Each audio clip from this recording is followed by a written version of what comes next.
Auzubillahiminash-shaytanir-rajim. Bismillahir-Rahmanir-Rahim. Assalamu alaikum, my dear students. I am Professor Dr. Zora Nazir Kiani from Physics Department of Lahore College for Women, University Lahore.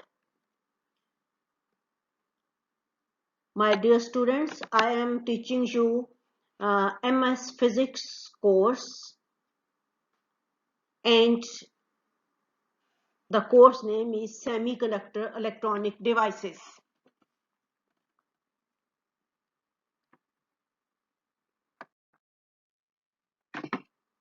Among the semiconductor electronic devices, we are studying the integrated circuits. And yesterday we have got an idea of the different types of integrated circuits, among which monolithic device elements are one. Monolithic device elements are divided into CMOS process integration and silicon on oxide. Yesterday we have discussed silicon on oxide in detail, and today we will discuss the CMOS process integration. First of all, we will get introduction to CMOS process integration. CMOS sensors multiplexer utilizes the same process as random microchips. They have many foundries available worldwide. They are cost effective. Latest process available down to 0.13 micrometer. CMOS process enables integration of many additional features. Various pixel circuits from 3 transistors up to many hundred transistors per pixel, random pixel access, windowing, subsampling and binning, bias generation, analog signal processing, for example CDS, programmable gain, noise filter, AD conversion, logic, that is timing control, digital signal processing. Then electronic shutter, which is used in snapshot, rolling shutter, non-destructive reads, but actually no mechanical shutter is required. Low power consumption, radiant tolerant by process and by design. Now, how the CMOS process integration take place? Process integration produces CMOS technology, which make use of unit processes, which is integrated to form modules, and then there is overall process flow. Overall process flow consisted of two parts, front end of the line and back end of the line.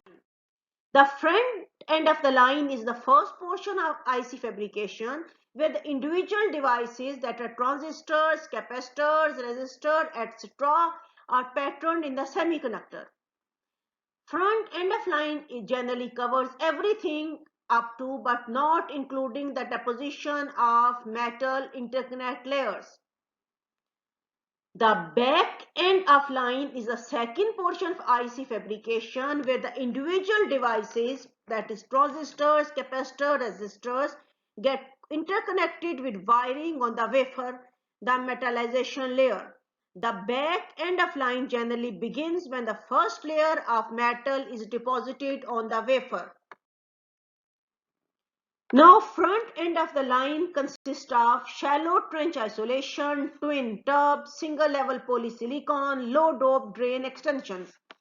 And back end of the line consisted of fully planarized dielectrics, planarized tungsten contacts, and by plugs, aluminium metallization. Now here this is the shallow trench isolation. Here you can get shallow trench isolation. On here and left hand side, this is shallow trench isolation, and this is the deep trench isolation. Now CMOS stands for complementary metal oxide semiconductor. It is a technology used to produce integrated circuits. CMOS circuits are found in several types of electronic components, including microprocessors, batteries, and digital camera image sensors. PMOS. PMOS is built with a P-type source and drain and an N-type substrate. PMOS carriers are whole. When a high voltage is applied to the gate, PMOS will not conduct. When low voltage is applied in the gate, PMOS will conduct. N-type metal semiconductor logic uses N-type MOSFETs to implement logic gates and other digital circuits. These NMOS transistors operate by creating an inversion layer in the P-type transistor body. This inversion layer, called the N-channel, can conduct electrons between N-type source and drain terminal. NMOS is nothing but negative channel metal oxide semiconductor. It is pronounced as NMOS. It is a type of semiconductor that charges negatively so that transistors are turned on off by the movement of electron. In contrast, the positive channel MOS, PMOS, works by moving electron vacancies. Now here, NMOS is shown on the left hand side, where source is at one side, drain is other side, and gate oxide is in the middle. Similarly, PMOS is here, where source is on this side, drain in on this side, and here is the gate oxide. Then after getting NMOS and depositing NMOS and PMOS, the next step is metallization. There we will do metallization of this device to connect it with the external circuit. Now, how CMOS fabrication is fabricated. So CMOS fabrication process is just shown here in one slide, where you get a p-type substrate. On then there is silicon dioxide layer is deposited with help of photolithography. Then there is N-well is created, and then PMOS is formed on this side and NMOS is formed on this side. And these photolithography and etching process are done to fabricate this CMOS. So this is after the fabrication, this is step to produce the insulating layer. For this purpose, we will deposit the photoresist, then we will pattern the photoresist, and then we will just deposit metal. After deposition, we will do the etching, and then we will remove the photoresist during etching.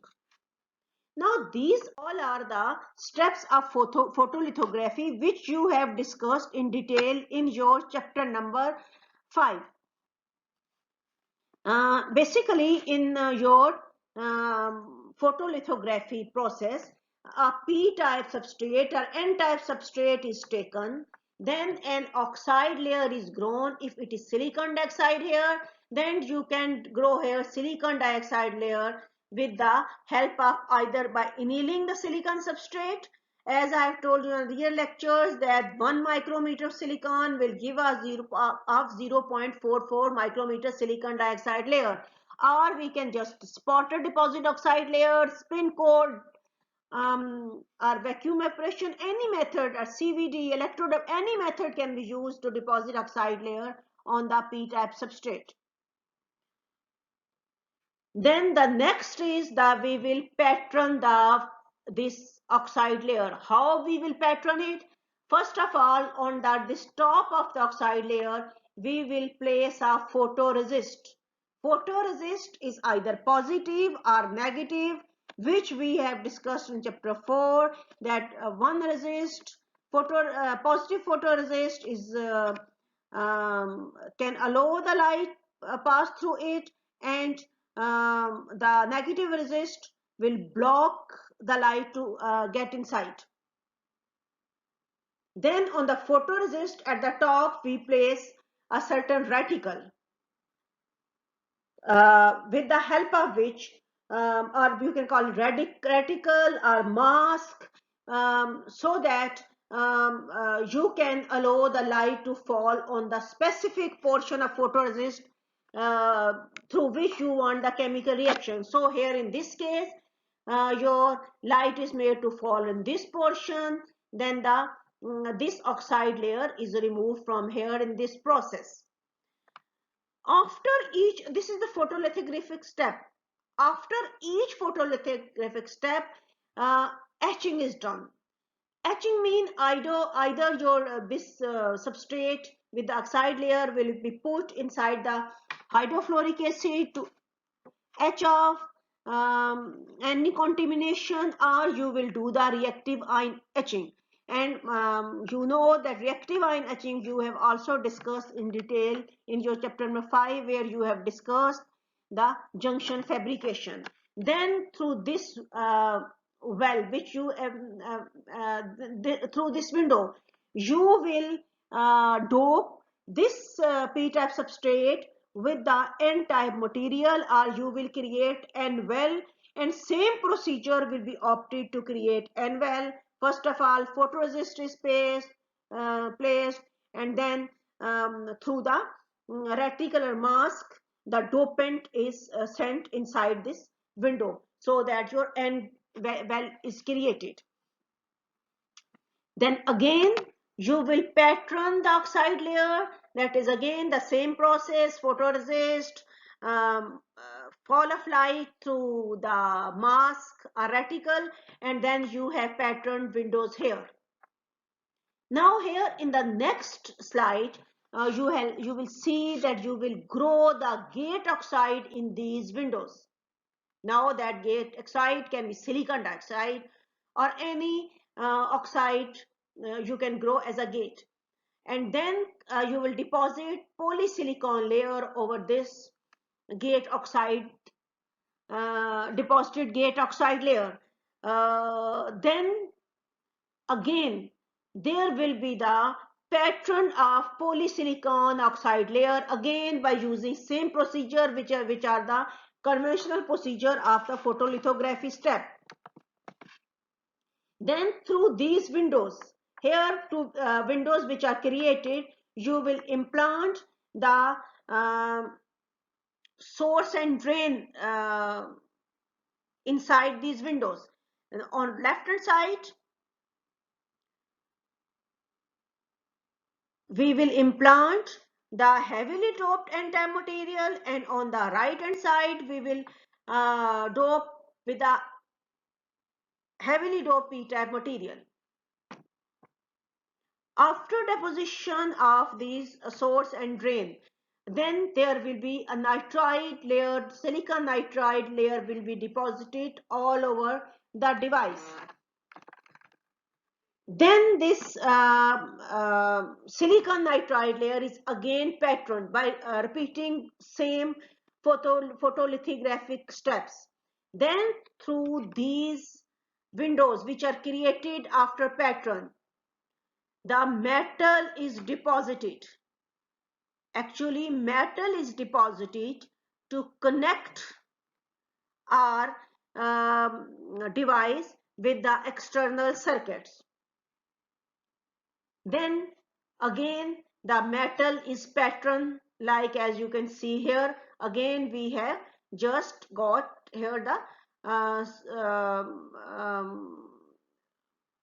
metal is here on the top. That is, we can connect the gate with outside circuit, drain with the source with outside circuit, source and drain outside circuit, and other the metal oxide is or other metal deposited is removed. So at this you come to end to your CMOS fabrication, where on the right hand side you have got the PMOS, and on left hand side you have got the NMOS. And in NMOS and PMOS, their drain are connected with each other. Girls, now I will request you to answer my question in your Google class. In 1 hour time is given to you after this lecture. That is, what is the photolithography? Define its different steps with the help of drawing diagrams, so that I must make sure that you have understood or you have still remembered the photolithography which we are applying on here in the fabrication of CMOS. Now here you can see and this is the schematic diagram of NMOS and PMOS, which are basically CMOS. Here you can get the source which is connected with metal, similarly gate oxide, similarly the drain, and here you have got the source, drain, and this is the whole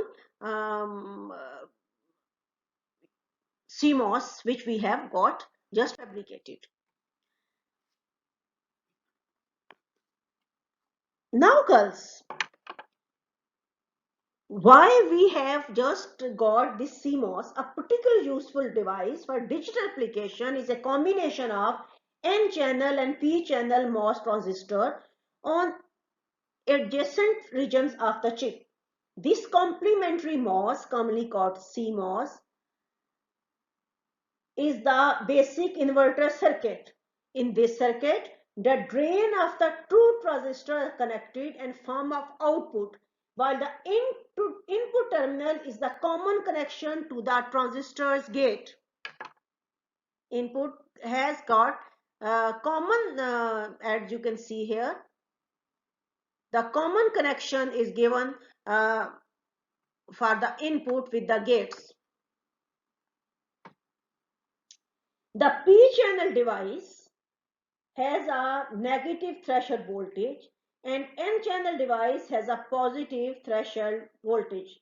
Therefore, a zero voltage input, that is when zero input voltage is applied, it gives zero gate voltage for the N-channel device. But the voltage between gate and source of the P-channel device is negative. Thus, the P-channel device is on and N-channel device is off, and the full voltage V is measured at V out, that is V applied across the non-conducting N-channel transistor. Alternatively, a positive value of V in turns the N-channel transistor on and P-channel off. The output voltage measured across the on N-channel device is essentially zero. Thus, the circuit operates as an inverter with the binary 1 at the input. The output is in the zero state, whereas a zero input produces a 1 output. The beauty of this circuit is that one of device is turned off for either condition. Since the devices are connected in series, no drain current flow except for small charging current during the switching process from on state to the other. Since the CMOS inverter uses ultra little power, it is particularly useful in applications such as electronic wall circuit, which depend on very low power consumption. CMOS is also advantageous in ultra large scale integrated circuits, since even small dissipation in each transistor becomes a problem when millions of them are integrated on a chip. The device technology for achieving CMOS circuits consists mainly in arranging for both N and P channel device with similar threshold voltage on the same chip. To achieve this goal, a diffusion or implantation must be performed in certain areas to obtain N and P type regions for fabrication of each of the devices. These regions are called tub, tanks, or well. The critical parameter of tub is the net doping concentration, which must be controlled by ion implantation. With tub in place, source and drain implants are performed to make the N-channel and P-channel transistor. Matching of the two transistors is achieved by control of surface doping in the tub and by the threshold adjustment of both transistors by ion implantation.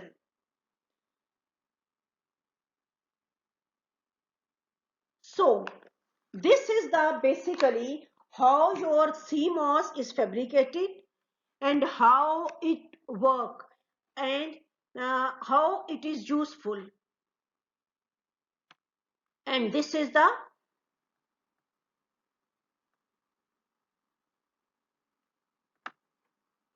symbolic picture of your CMOS, where N-channel MOSFET and P-channel MOSFET are shown here. At this, I end to my lecture. Girls, I've assigned you one question that is about photolithography in a Google class.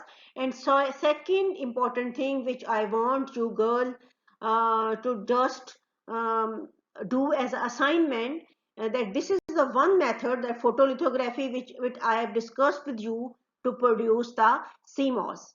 Please name or discuss very briefly the other methods used to synthesize or fabricate CMOS. Thanks for your concentration.